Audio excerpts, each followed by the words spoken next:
Good evening, ladies and gentlemen. Welcome. Hope you're having a fantastic evening or day. God bless you. It's good to see you. I wanted to talk about how, I haven't been in church since December 2022. Wow. And part of that was an intentional thing. I was going to hurt others by my actions because I was angry at myself, and I became passively aggressive towards those around me because the circumstance was I was comparing myself, and due to the fact that like other people became mirrors for like how I saw myself, and I became very passively aggressive and stuff like that, and ended up leaving church. And I've been under a very just part of it was isolation, part of it was solitude. God was with me for both times, but a couple like majority of the time it was me ignoring God.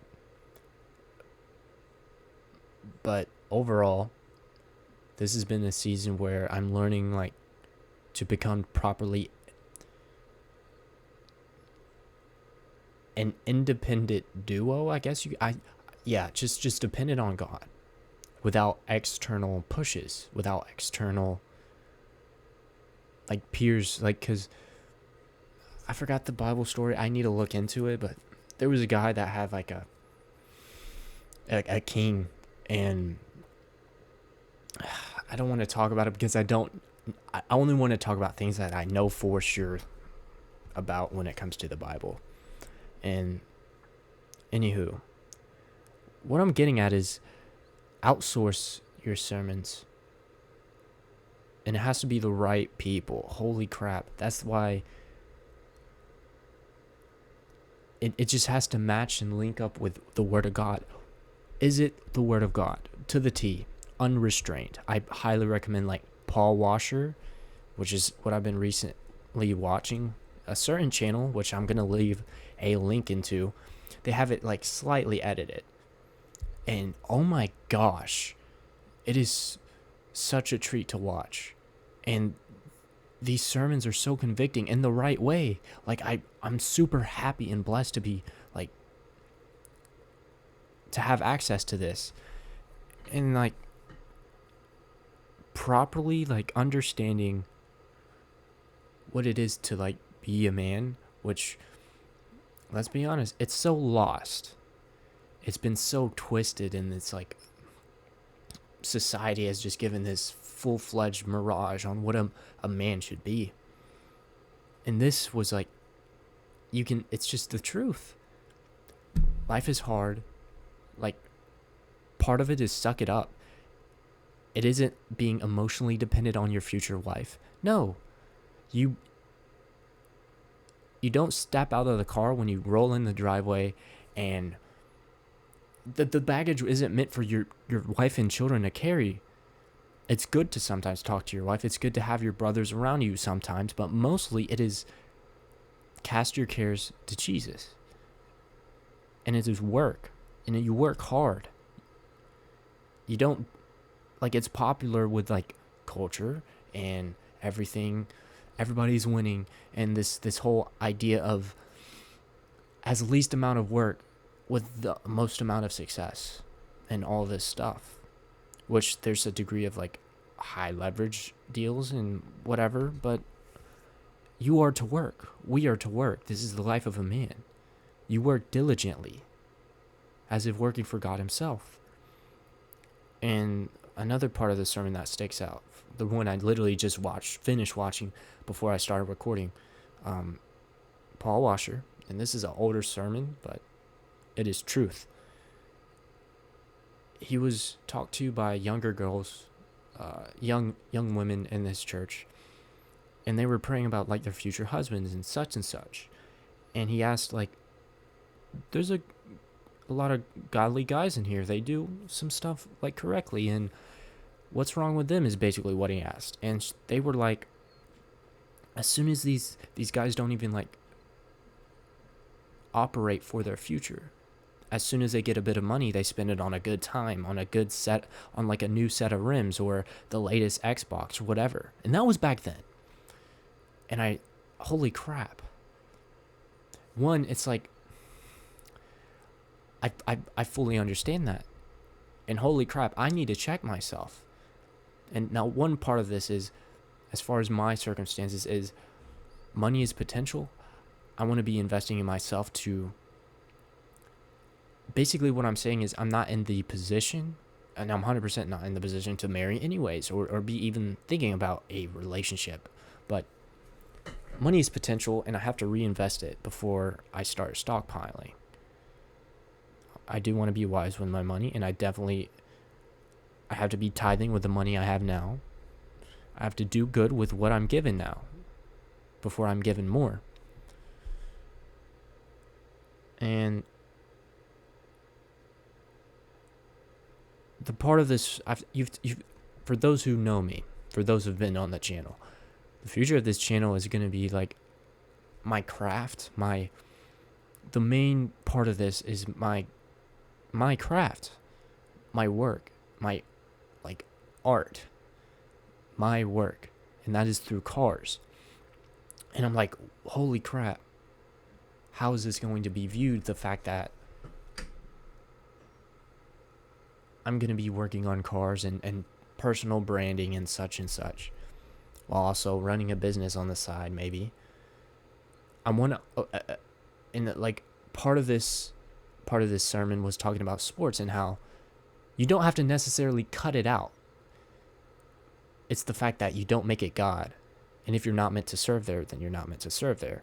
Just the same way, like being rich, you shouldn't be wishing to be wealthy. That's very empty. But you're blessed if like it comes to that. There's either people who go down in the well or the person up at the top of the well with the rope, handing the buckets to the people down in the well. Like, both sides of the party are going to get scarred and calluses and such. And this is a bit tricky to like talk about. I have been eating a lot of artificial sugar, I will say, so gotta hold myself accountable. It's affecting the video, but everything, like, look in the Bible, look to real sermons, not the bullcrap catered towards this world, towards our own pleasures and like what we want. It is strictly find the people who speak the truth, speak the word of God wholeheartedly. The good, bad, the stuff we don't want to hear, which is the stuff we need to hear the most. Like, it's really good to have this. And I look forward to going back to church, obviously. In theory, I could ride my bike to church, which maybe I should do that. But I'm not saying don't go to church. I'm not trying to popularize like isolation. This has been it's been a season. It has been a formative time for me in my relationship with Christ. So if you're in church, stay in church. Unless like there's a reason to, and it has to be, I can't just say it has to be a good reason, because then we're going to leave church for the wrong reasons. But also with church, with sermons in general, just seeking teaching upon the word of God, it has to just be the word of God, not people who tippy-toe around stuff, people who just speak the truth. It's what's needed. It's what the world needs, actually. Everyone's confused, and I'm super blessed to have access, to be in a state of seeking this stuff. Not to say I'm all above anyone around me, but I greatly appreciate my situation, because I could be fornicating, I could be drugs, I could be whatever right now. I wouldn't know. I don't want to know. So, God bless you. Work hard. This isn't like, I have been going a bit more into like spirituality and talking about God. So because it is the foundation and it's what matters the most. But as encouraging as I want to be, I want everybody to be working hard with me. I'm learning how to work hard. I feel like I truly need to just be pushed. I need to push myself, and maybe there needs to be I don't want to say that though. I don't want to say it. There needs to be an external factor. I just need to load. I need to load myself. And it's going to suck, and it's going to be hard, and it's going to be painful. It's going to be without sleep. It's going to be all this stuff. So, anyways, let's get it. Let's suffer well for our future families, for the sake of Christ. Work diligently as if working for Him ourselves, for our future families, as I said, to live outside yourself. The righteous man gives an inheritance for his children's children. That's literally a verse. I need to find these verses. I need to study these verses, actually. All verses, you know what I mean? We working at it. Oh. Like, subscribe, comment. Appreciate you watching this long. You a real one. We're about to hit 400 subs. It's crazy. I'm cool with this being a slow process. I want to get better. So, let's get it. Peace.